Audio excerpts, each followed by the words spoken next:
উপদেষ্টা আসিফ মাহমুদ সজীব ভুঁইয়ার এপিএস এর দুর্নীতি ও পদত্যাগের বিষয়ে মন্ত্রণালয়ের তদন্ত করার কোনো উদ্যোগ নেই বলে জানিয়েছেন এলজিইডি মন্ত্রণালয়ের সচিব রেজাউল মাকসুদ জাহিদি। প্রাণ সসের মাখামাখি টেস্ট নুডলসকে করে তোলে আরো ইয়ামি আরো জোস। প্রাণ সসের সকালে রাজধানীর ধানমন্ডিতে দক্ষিণ সিটি কর্পোরেশনের মশক নিধন অভিযানে কথা জানান তিনি।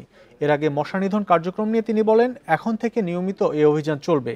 কাজের সুবিধার্থে 10 জোনে চলবে 10টি বিশেষ অভিযান।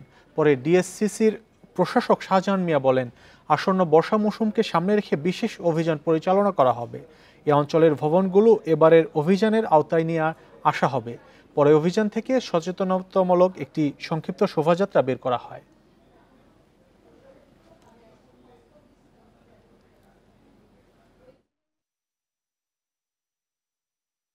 এই বর্ষা আসলেই বা সামান্য বৃষ্টি হলেই এরা বংশবিস্তারের একটা জায়গা পায়। এই কারণেই আমাদের এই বিশেষ অভিযান, যাতে বৃষ্টি হলে পানি জমলে যেন মশা তার জন্মস্থান তৈরি করতে না পারে। এই কারণে আমরা এই বিশেষ করে জুনের বর্ষার মৌসুম আসার আগেই আমরা এই বিশেষ অভিযান শেষ করব।